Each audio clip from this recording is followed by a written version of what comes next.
Je vais prendre le micro, ça sera peut-être un peu plus commode. Alors, j'ai 15 minutes, je pense. Tu peux faire plus si tu veux. Parler 15 et 30. Entre 15 et 30, voilà. Effectivement, j'ai un rendez-vous après dans ce même bâtiment, donc c'est un peu pour ça que je remercie Philippe et la personne qui devait parler maintenant de me céder son tour et de permettre. Voilà. Alors, je vais essayer de vous donner les lignes directrices du projet Mons 2015 sur la partie numérique et de parler aussi de quelques expériences pilotes que nous sommes en train de mener, que nous avons menées, qui sont des expériences pour nous tests qui nous permettent de valider des processus de création assez particuliers avec différents types d'intervenants de manière à vous faire comprendre quelles sont les orientations du projet Mons 2015 sur la partie numérique. Une inversion de couleur, c'est un peu plus vif sur le projecteur, c'est pas très grave. Alors, tout d'abord, les orientations, alors il y a un peu de bruit de fond. Les orientations, comme le disait Philippe, la thématique du projet, c'est les liens entre technologie et culture. Et bon, c'est quelque chose qui, quand cette thématique a été choisie, c'est-à-dire il y a 5 ans, était encore relativement particulier. Bon, aujourd'hui, la technologie s'est répandue dans énormément de projets artistiques. Et donc, je pense que c'est important de définir quelle est notre approche de ces rapports entre culture et technologie sur la ligne artistique du projet Mons 2015. Alors, c'est une approche qu'on qualifie de technologie chaude, warm technology. Excusez-moi, mais les slides sont en anglais. Et là, j'ai utilisé le terme slow tech. Donc, c'est une approche qui est vraiment basée sur l'appropriation, la compréhension de la technologie et un questionnement de l'utilisation de la technologie. Voilà. Donc, on n'est pas pour l'essentiel du programme artistique sur une sophistication technologique ou sur une mise en perspective historique style musée Ars Electronica, que certains d'entre vous connaissent sans doute. On est ici sur une approche qui est beaucoup plus axée sur l'appropriation collective de la technologie, le questionnement de la technologie, et puis sur des thématiques associées qui sont reprises là, l'interaction sociale, comment créer avec la technologie de l'interaction sociale, du lien social, comment travailler sur des principes de détournement. Alors, le terme anglais c'est hacking, hein, vous connaissez le terme français c'est piratage. C'est pas dans le sens piratage informatique, mais c'est dans le sens détournement d'idées, de concepts. De manière à alimenter ce dont je viens de parler, c'est-à-dire du lien social, de la pédagogie technologique. Donc, en quelques mots, c'est l'approche. Donc, vous voyez, on est dans une approche qui n'est pas de type exposition muséale, stricto sensu, exposition d'installation art numérique par exemple, d'autres villes avec des moyens substantiellement plus importants que les nôtres le font bien.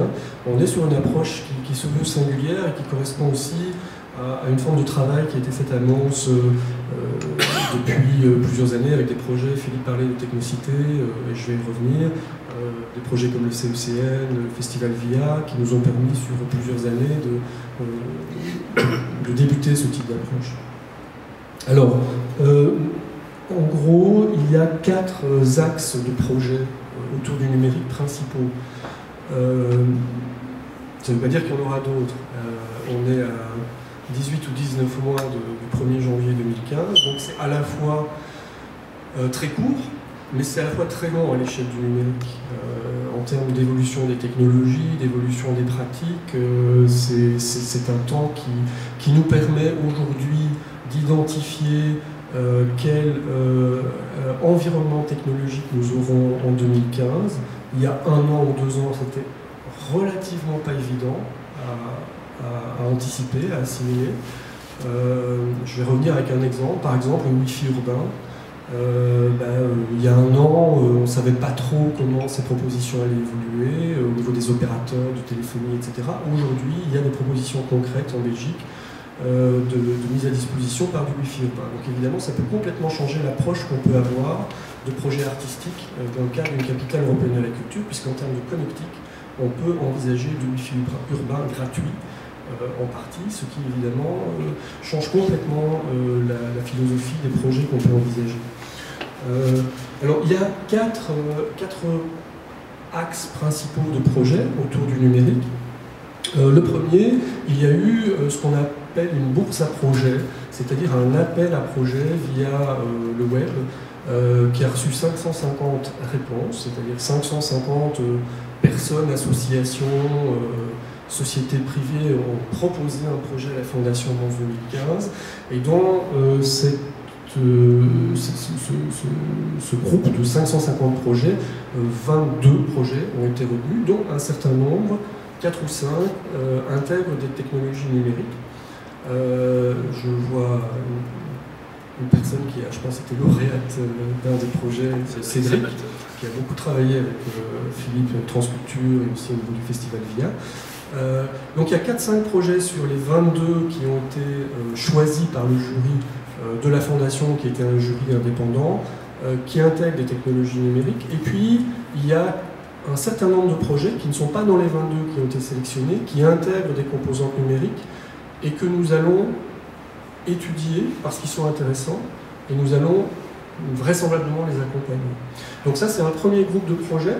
Ce sont des projets issus de l'appel public à projet. 4-5 projets dans les 22, plus quelques projets, 4, 5, 6, on ne sait pas encore, complémentaires, qui seront accompagnés. Ensuite, il y a 2 lignes de projets principaux que je vais vous détailler. Un qui s'appelle Café Europa, l'autre qui s'appelle Métro Europa. Et puis, il y a une exposition qui va être la grande exposition de lancement de Mons 2015, qui va se faire vraisemblablement de janvier à avril 2015, juste avant l'exposition Van Gogh, qui va démarrer en mars, puisque vous savez que c'est une des grandes expositions de Mons 2015, une exposition avec une trentaine de peintures de Vincent Van Gogh. Vincent Van Gogh qui a séjourné à Mons en venant des Pays-Bas, c'est ici qu'il a appris à dessiner, à l'Académie de Mons, avant de descendre au sud de la France. Et donc, ça va être la grande exposition de peinture de Mons 2015, et l'expo Art Technologie va se placer juste avant, donc de janvier à avril. Alors, ce qui est très important, pour la plupart de ces projets, on va travailler sur base de partenariats public-privé. C'est-à-dire, dans la manière d'utiliser la technologie, on veut vraiment impliquer des partenaires, des entreprises privées. Ce qui est assez nouveau, je dirais, dans l'approche qu'on peut avoir. Alors ça, ce sont des fondamentaux en termes de visiteurs, etc., mais je ne vais pas vous embêter avec ça. Alors, le projet Café Europa, le principe, c'est de repenser le concept de café à l'heure du numérique, du développement durable.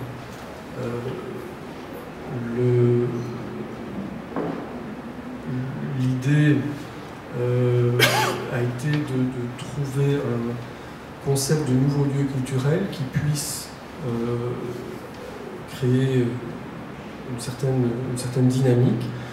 Le café est fortement lié à l'identité collective de cette région, à l'histoire de l'industrialisation, avec énormément de mixité sociale créée dans ces cafés. Mais c'est un lieu qui ne s'est pas renouvelé depuis 30 ou 40 ans. Le principe est de complètement repenser le concept. Avec à la fois une approche très low cost. Donc l'idée, ce n'est pas de créer un lieu culturel à plusieurs millions d'euros. On est vraiment dans une approche extrêmement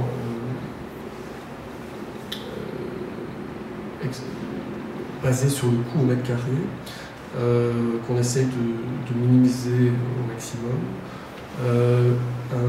Une approche en termes de proposition d'activité qui se base sur la manière de créer un maximum de liens sociaux. Ce qui est un peu la base et le fondement du café dans cette région, contrairement à ce qui s'est passé à Saint-Germain, à Vienne, etc. On avait des cafés qui étaient beaucoup plus orientés vers une approche intellectuelle, philosophique. Ici, on a vraiment une identité du concept de café qui est basée sur la mixité sociale, l'échange. Et donc, l'idée est de développer toute une série de projets et d'activités qui permettent de créer cette interaction sociale et ce lien social. Alors,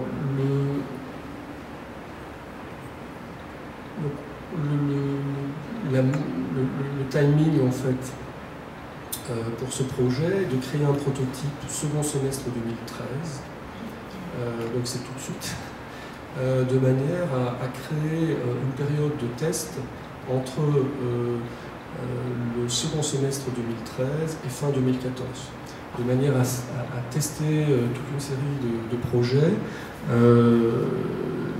Je vais vous présenter deux exemples de projets pilotes que nous avons menés, donc de manière à tester ces différents projets et à arriver en régime fin 2014 avec une expérience et une expertise de validation sur un certain nombre de projets. Alors c'est clair qu'on est toujours dans une approche en partenariat public-privé sur la mise à disposition des technologies. Second semestre 2013, un autre à Mons et un prototype est prévu également à Bruxelles courant 2013.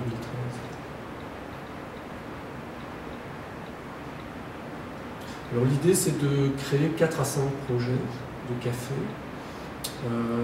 Et ces projets sont conçus avec, en termes de design et de construction, avec une personne qui s'appelle Frédéric Nicolai, que certains d'entre vous connaissent peut-être. C'est quelqu'un qui a créé,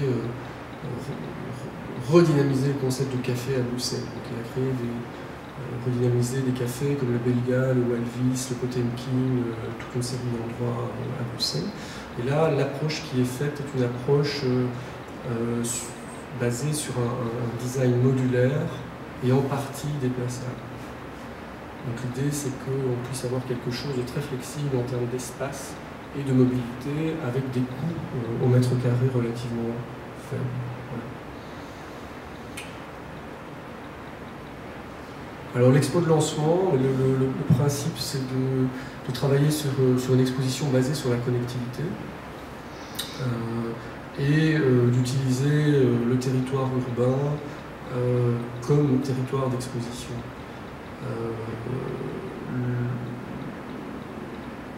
Donc on est sur des approches de mobilité, d'approches liées au jeu, au parcours, avec une exploitation du territoire de la ville à partir de la connectivité. Donc les projets artistiques sur lesquels on travaille sont basés sur ce cadre-là, et c'est le principe de l'approche métro IT dont je parlais tout à l'heure. Donc c'est une approche, je dirais, entièrement basée sur des expériences de mobilité et de connectivité. Alors, deux projets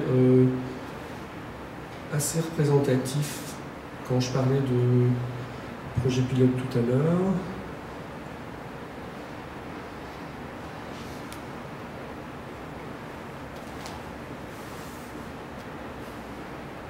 Il va y avoir en fait Avec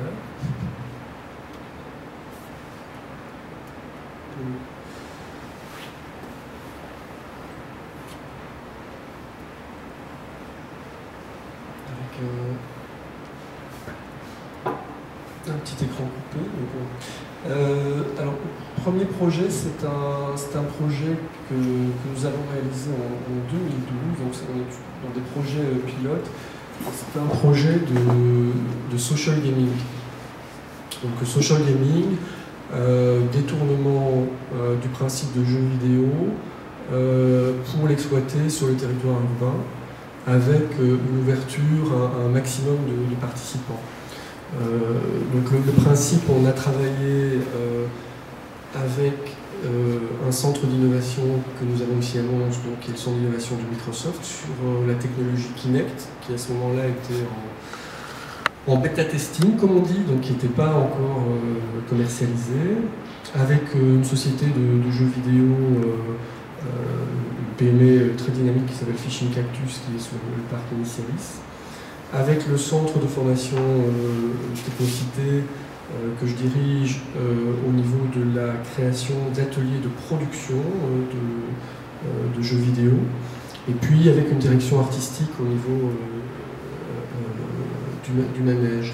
Donc on voit très bien en fait le travail sur différents types de partenaires dans le projet, à la fois un centre d'innovation en partenariat public-privé qui met à disposition de la technologie auquel on n'aurait pas eu accès, je dirais, sans ce type de partenariat, une entreprise privée qui a piloté des ateliers de création dans un centre de formation continue,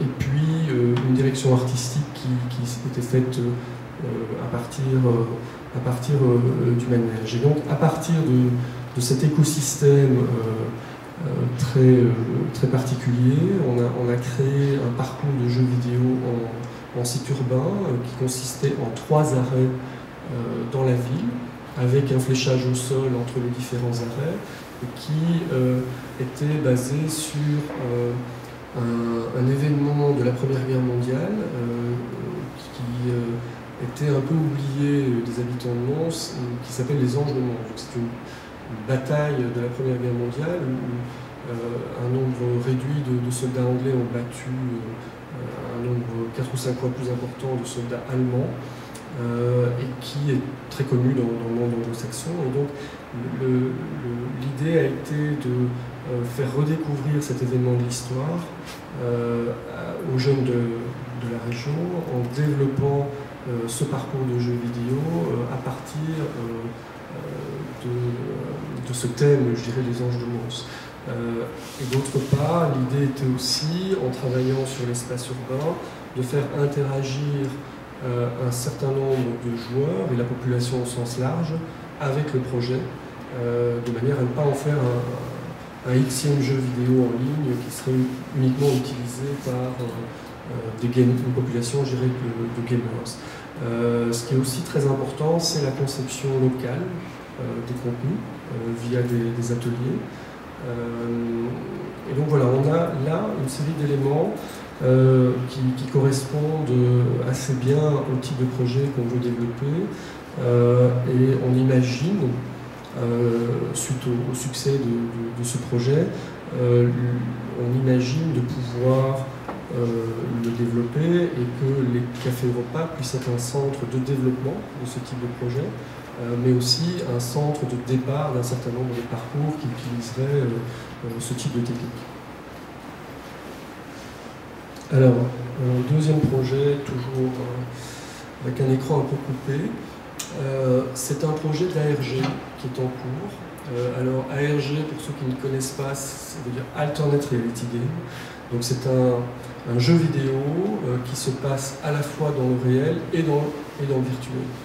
Donc l'idée, c'est à nouveau de casser l'aspect strictement virtuel du jeu vidéo et d'obliger à certains moments dans le jeu les joueurs à aller dans le réel, rechercher certains indices, rechercher certains éléments de manière à pouvoir continuer à jouer. Donc ici, c'est un projet qui est en cours de finalisation, on est en train de le terminer. qui se passe aussi extrêmement bien, où nous avons travaillé avec 7 écoles secondaires de la région de Mons, qui ont été invitées à rédiger le cahier des charges, coécrire le scénario de ce jeu, et finalement à créer une compétition entre les écoles au niveau de la participation au jeu. Alors ce jeu a été à nouveau développé avec une PME du parc initialiste qui s'appelle Atomic Turtle, qui est une jeune entreprise de jeux vidéo de 7 personnes, avec des jeunes de 22-23 ans qui ont créé cette entreprise, et des ateliers de création de jeux via le centre de formation continue Technocité. Le scénario, donc le gameplay, a été coécrit par les étudiants et les enseignants avec les développeurs de l'entreprise de jeux vidéo, ce qui a créé une dynamique extrêmement intéressante, puisqu'il y a eu à la fois l'intérêt des jeunes pour l'aspect ludique et l'intérêt des professeurs pour l'aspect pédagogique. Alors ici, le thème du projet était à nouveau lié à l'amnésie, je dirais, collective. En fait, le jeu est basé sur la tour de la collégiale. Donc, nous avons ici à Mons une collégiale, et les propriétaires de cette collégiale, les Chanonès, avaient à la Renaissance élaboré les plans pour construire une tour de 200 mètres de haut, qui aurait été à ce moment la plus haute d'Europe. Et elles ont construit les fondations de cette tour, qu'on voit toujours devant la collégiale, mais pour toute une série de raisons, cette tour ne s'est pas faite, essentiellement financière, économique. Et donc l'idée, ça a été de ressortir cette histoire de cette tour, de cette utopie, de cet esprit d'entrepreneuriat extrêmement intéressant, et de créer le jeu vidéo autour de ce thème.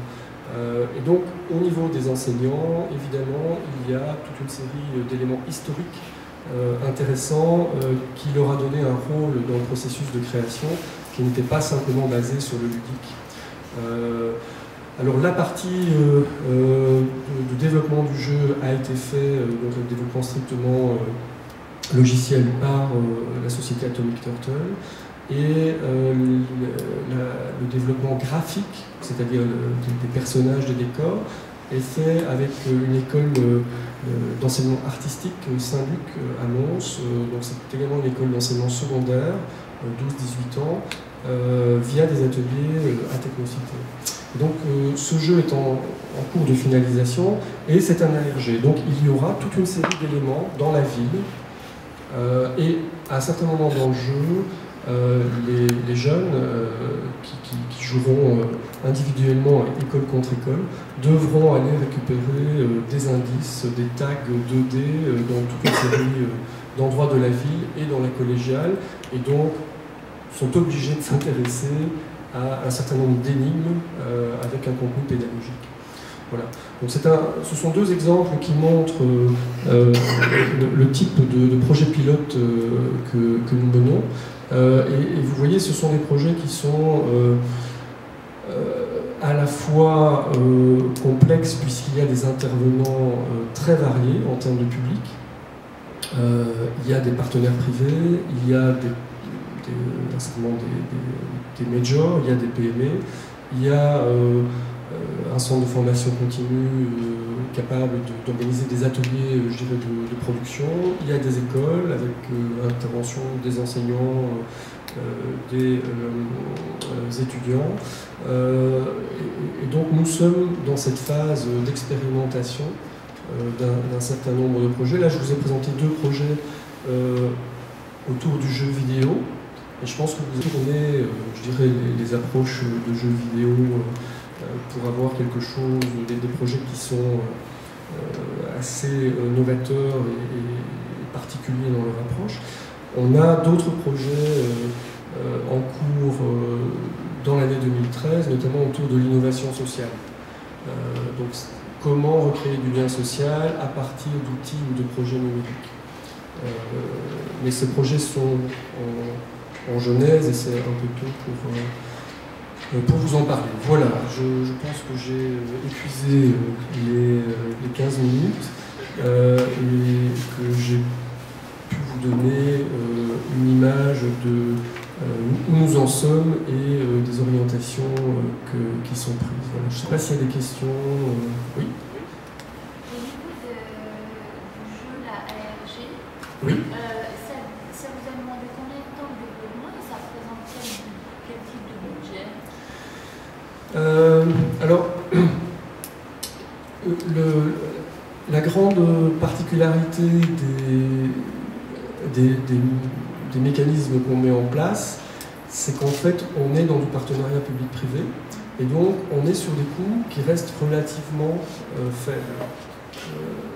Aussi paradoxal que ça puisse paraître, parce que c'est quand même des projets assez complexes, mais le fait d'avoir accès à des technologies via des partenaires privés, que ce soit des partenaires qui fournissent des technologies de type Kinect ou des PME qui acceptent de coacher des ateliers de production vidéo, permet évidemment de faire chuter les coûts de production d'une manière relativement importante. Donc, par exemple, sur le projet d'ARG, on est sur une production relativement modeste, enfin, tout est toujours relatif, hein, mais on est sur un budget de 20 à 30 000 euros.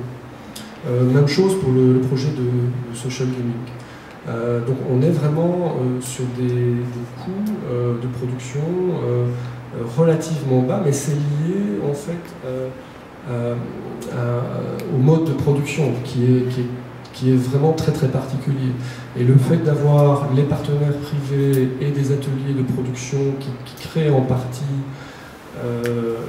des contenus avec des jeunes de la région, évidemment, permet de couper les coûts, je dirais, peut-être par 2 ou par 3, avec en plus une approche participative relativement importante. Et c'est ça, en termes d'approche participative, par exemple pour les écoles, ça leur a demandé quel type d'investissement et quel type de professeurs sont intéressés à ça? Alors, c'est pas du tout évident, hein, parce que il faut des personnes spécialisées en médiation qui peuvent amener ce genre de projet, les faire accepter par les enseignants. Donc dès qu'on touche au numérique, c'est très compliqué parce qu'il y a vraiment un effet de rejet chez beaucoup d'enseignants, parce qu'ils maîtrisent moins bien les outils que les jeunes. Donc l'approche d'attaquer les enseignants par des propositions qui ont un contenu pédagogique relativement fort fonctionne assez bien.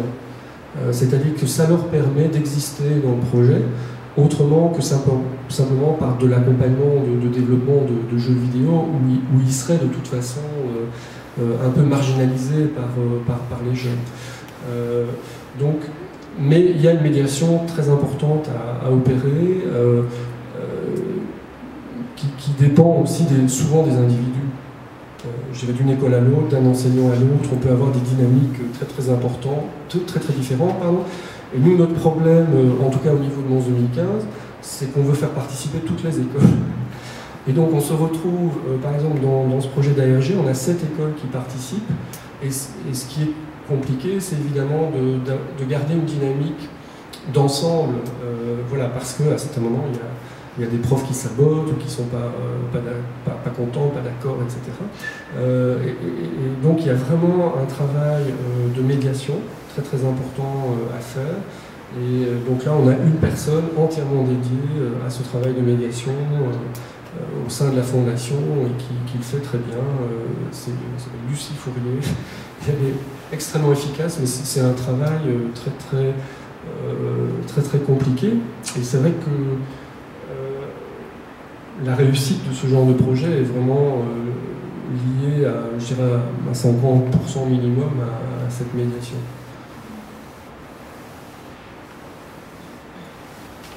D'autres questions? Any questions? Oui. En fait, je suis très intéressée à les pratiques expérimentales de Carrefour sur technologie sociale et changement social. Et je me demandais que dans votre approche où vous donnez de l'importance à l'innovation sociale, est-ce que vous avez envisagé, quand vous dites que nos projets sont basés dans un PPP, Public-Private Partnership, d'ajouter une autre P, ajouter people, public-private partnership. Donc pas seulement viser les gens comme objectif de collaboration, mais aussi les inclure en considérant toutes les dynamiques de la technologie sociale ou la slow technology. Oui, alors on peut s'amuser sur les terminologies, les sigles, mais c'est un peu l'approche qu'on essaie de promouvoir. Par exemple, si on prend ces deux projets pilotes, pour nous c'est essentiel et très important qu'il y ait des personnes locales et notamment un certain nombre de demandeurs d'emploi qui participent à la conception des jeux, notamment à la programmation.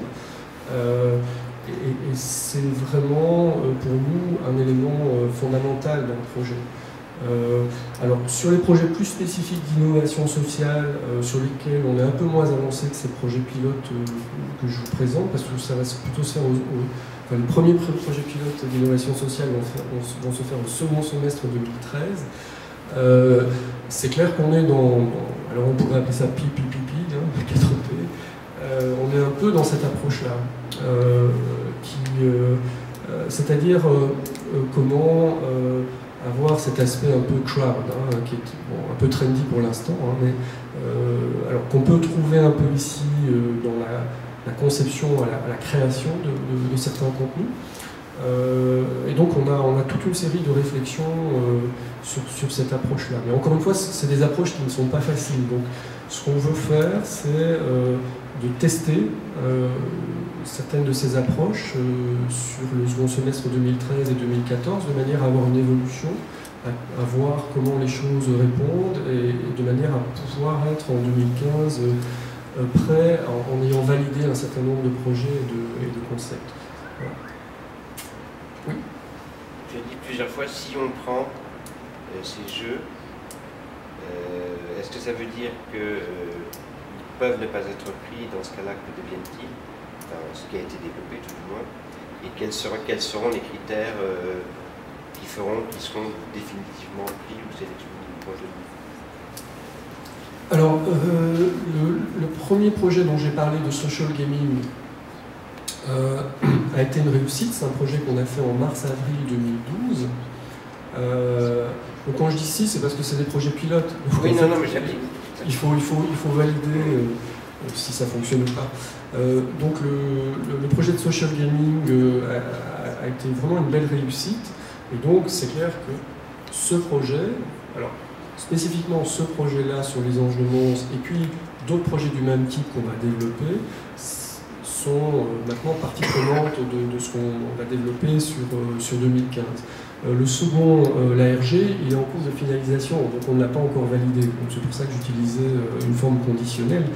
Le premier projet de social gaming, par exemple, a été vu par plusieurs officiels, et c'est un projet qui va avoir une existence assez singulière, puisqu'il est retenu pour l'automne 2013, donc de cette année, pour ce qu'on appelle le dialogue interculturel entre la Chine et l'Union européenne. Donc il y a une espèce de grand raout sur l'écriture des grands accords de collaboration entre la Chine et l'Union européenne, qui est un domaine très très compliqué au niveau politique, vous imaginez.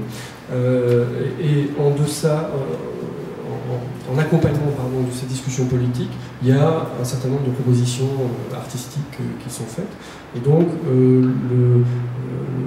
le projet de social gaming va être développé en Chine, à Xi'an, qui est une ville UNESCO, c'est là où il y a les armées de terre, à l'automne 2013, avec un certain nombre de partenaires de monde, ceux que j'ai cités tout à l'heure, et des partenaires chinois, ce qui va être, je pense, une expérience assez intéressante. Donc là, on n'est plus dans le si, on est vraiment dans la répétition, je dirais, ou le développement du principe qui a été testé et validé. Donc ça veut dire qu'il y aura une diffusion de ces jeux en dehors de Monde 2015. Oui. Qu'il y a, enfin. Ouais. Ouais. Une question peut-être un peu plus générale.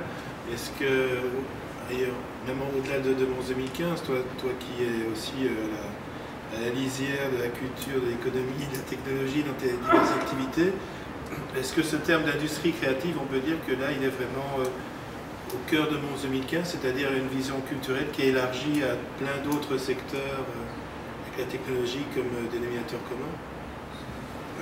Ben oui, je pense que là, dans les exemples que j'ai donnés, on est en plein dedans, évidemment. On est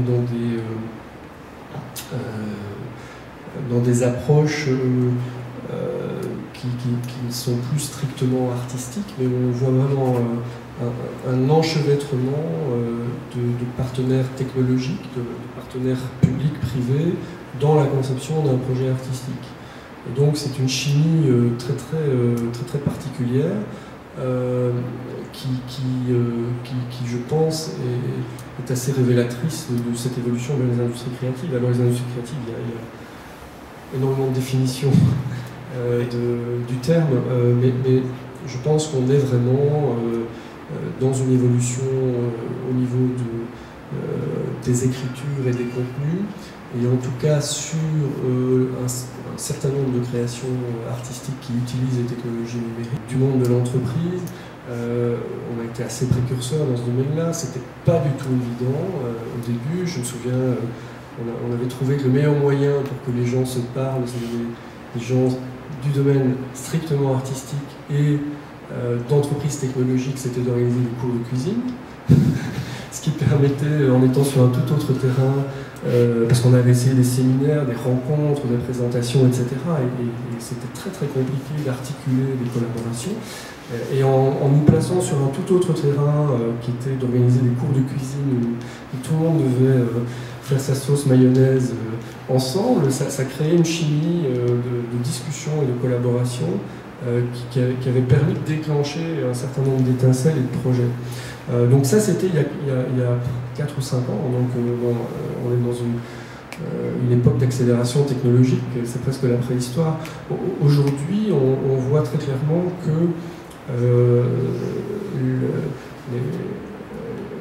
les processus de développement de produits et d'applications et de contenus se font de plus en plus en association entre des gens issus du secteur créatif et du secteur technologique et de l'entreprise. On est vraiment dans des approches qui sont métissées. On est aussi, je pense, dans un certain nombre de projets artistiques. On est arrivé, alors Transculture a fait beaucoup de projets avec de la technologie, on en a fait aussi au sein du Manège et dans pas mal de structures. Je pense qu'on est, en tout cas au niveau d'un certain nombre d'artistes, on est arrivé à un moment où l'accompagnement technologique ne peut plus se faire uniquement par de la mise à disposition d'équipements, hardware, software. Un nombre relativement important d'artistes ont des projets qui ont des exigences en termes de technologie, alors hardware, software, connectivité, mise à disposition de robots ou d'autres choses qui sont extrêmement élevées. Parce que le niveau de culturation technologique s'est élevé sur l'ensemble de la population, donc également chez les artistes. Et donc la grosse difficulté pour un certain nombre de structures de type artistique, d'accompagnement artistique, c'est de voir comment on peut répondre à cette inflation de demande technologique des artistes. Et c'est vrai qu'un certain nombre de structures de type artistique arrivent à un seuil où c'est plus possible pour elles d'aller au-delà. Donc il faut développer des stratégies avec des structures, soit de recherche, comme Numédia Ramos, mais il y en a toute une série d'autres en Belgique ou en France, ou avec des partenariats privés. Parce que c'est clair, on connaît tous la situation des budgets dans le domaine de la culture, et c'est clair qu'au niveau des entreprises privées, il y a beaucoup de possibilités en termes de mise à disposition technologique, mais ça demande une approche de ces entreprises, un certain, je dirais, savoir-faire parce que les attentes ne sont pas les mêmes. Les attentes des artistes qui souhaitent avoir accès à des technologies d'entreprise et les attentes de ces entreprises en termes de retour d'image, etc., ne sont pas toujours les mêmes. Mais je pense qu'on est vraiment ici, depuis un an ou deux, dans cette évolution où les structures artistiques doivent développer de nouveaux partenariats, de nouvelles stratégies pour pouvoir accompagner un certain nombre de projets artistiques. Dans ce que tu viens de dire, je trouvais ça intéressant. Les objectifs, les besoins ne sont pas toujours les mêmes. Qu'est-ce qui amène une entreprise à s'impliquer par-delà l'aspect communication ou travail sur son image? Pour un artiste, on voit bien la nécessité, tu l'as bien expliqué, de travailler en recherche notamment avec une entreprise. Pour une entreprise, en dehors de l'aspect mécénat et communication, c'est pas toujours aussi évident entre guillemets. Oui. Alors, je pense qu'il y a une approche à avoir. Donc il y avait, si on prend la France qui a commencé à être développée par 2004, en termes, c'est quoi le retour pour une entreprise qui va sponsoriser un événement, notamment une entreprise technologique. Donc il y a eu tout un travail au niveau de l'île 2004 pour amener des entreprises style Banduel, je prends un exemple, à financer à hauteur de quelques centaines de milliers d'euros une série d'expositions. Et donc la réflexion, c'est effectivement quel type de retour on peut donner à l'entreprise. Dans le champ technologique, je pense qu'il y a une chance aujourd'hui, en tout cas depuis 1 ou 2 ans, c'est qu'on est, comme je le disais dans la réponse qui précède, on est à un moment où un certain nombre d'artistes s'emparent de technologies relativement récentes. Et donc un certain nombre d'entreprises ont un intérêt à donner de la visibilité à ces technologies récentes, à montrer quels peuvent être les usages de ces technologies. Enfin, c'est toute l'école Living Lab, etc. Et donc là, il y a une carte relativement intéressante à jouer. Avec Mons 2015, on est en négociation avec un certain nombre de sponsors, dont certains, on se disait que ça serait extrêmement compliqué d'avoir du financement ou de l'intérêt. On a commencé le travail depuis début janvier, et on peut être étonné de l'intérêt que certaines entreprises peuvent avoir. Mais il faut se placer évidemment sur ce qui peut les intéresser pour répondre à ta question. Donc, en gros, ce qui les intéresse la plupart du temps, c'est les usages. Au-delà de la visibilité, parce que montrer une technologie, oui, mais c'est les usages. Parce qu'on est quand même sur toute une série d'outils sur la question relativement importante des usages. Après, que la technologie soit questionnée, voire critiquée par la proposition artistique, finalement n'est peut-être pas le plus intéressant. Le plus important pour une entreprise, c'est qu'il y ait de la visibilité et qu'on puisse montrer l'usage, même s'il est critiqué.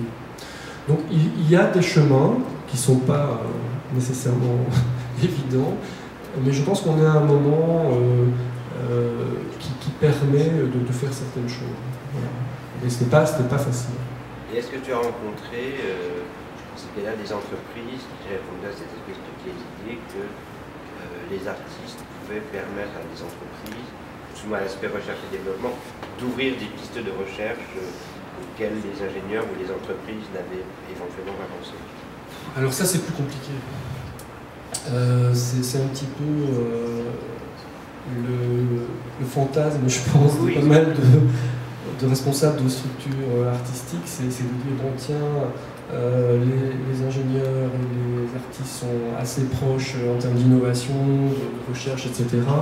Et donc on va pouvoir aller sur des chemins de traverse qui après coup vont pouvoir ouvrir de nouveaux marchés, etc. Ça, je pense que c'est très compliqué en fait. C'est beaucoup plus compliqué. Cette approche-là est beaucoup plus compliquée, je pense. Moi, je pense, en tout cas, l'approche des usages est beaucoup plus directe au niveau des entreprises. L'idée, on va avoir des étincelles créatives communes en amenant des artistes qui vont amener des usages ou des principes nouveaux, etc. C'est plus compliqué. Je pense que l'utilisation directe des technologies sur, on va dire, les usages pour lesquels elles sont prévues, c'est plus simple.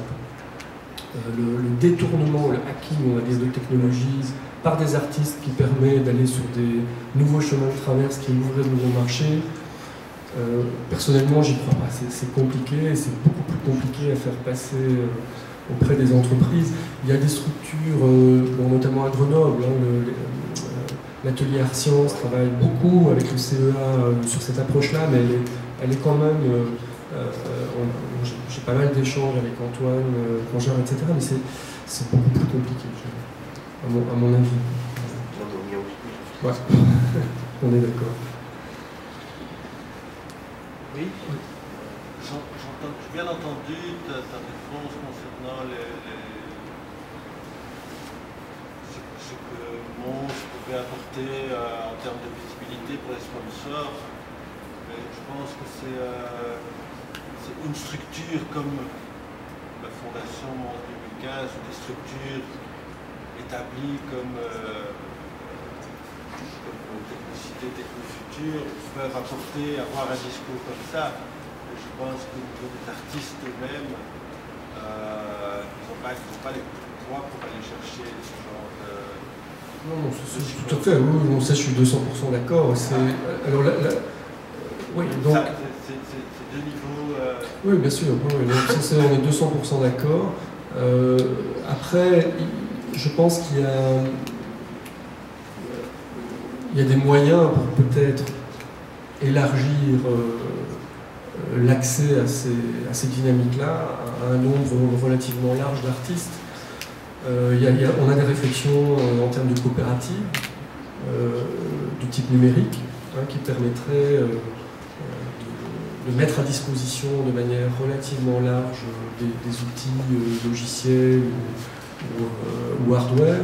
Donc il y a un certain nombre de réflexions qui permettraient de pallier à cette remarque, mais c'est clair que c'est une évidence. On est là encore dans une approche des entreprises qui passe par les structures. Ça c'est très clair. Et donc qui est relativement réduite parce que on ne peut pas permettre à tous les artistes de réfléchir. Mais on a des réflexions, et Philippe il participe d'ailleurs sur une manière d'être beaucoup plus large. Et ça passe par des approches de type coopérative. Mais ça, c'est des choses qui sont en gestation. J'espère qu'on pourra arriver en 2015 avec des propositions. Et Philippe est très intéressé Transculture par cette approche. Mais ça, c'est encore un autre niveau. Oui, mais je pense que c'est important parce que justement, c'est une des alternatives à la diminution des subventions publiques au développement culturel et artistique. C'est d'aller de plus en plus vers des financements privés, que ce soit vers des types de crowdfunding ou de sponsoring par des Alors, ça fait partie. Mais